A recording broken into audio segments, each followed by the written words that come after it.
નૈતિક માનવ અધિકાર સમિતિના ચેરમેન નિલેશ જોશીના અધ્યક્ષસ્થાને કિશોરસિંહ જાડેજાના સન્માનનો કાર્યક્રમ યોજવામાં આવ્યો હતો.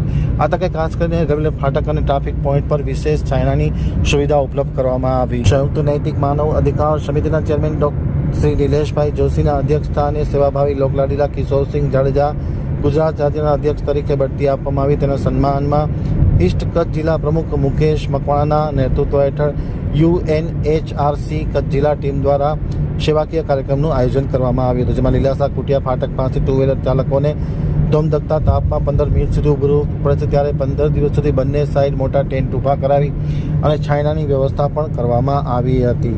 સાથોસાથ ધોમધકતા તાપમાં લોકોને 400 લીટર છાશનું પણ વિતરણ આ તકે કરવામાં આવ્યું હતું.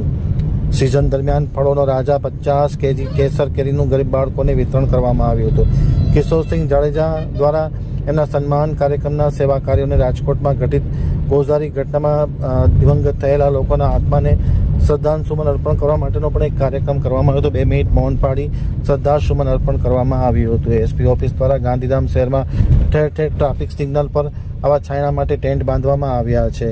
તમામ પ્રકારની સુવિધાઓ ઉપલબ્ધ બનાવવામાં આવી છે. આ તકે સિટી ટ્રાફિકના PSI શ્રી ડાંગર પણ ખાસ ઉપસ્થિત રહી અને તેમના ટ્રાફિકના સ્ટાફ દ્વારા આ કાર્યક્રમમાં વિશેષ સહયોગ પણ આપવામાં આવ્યો હતો.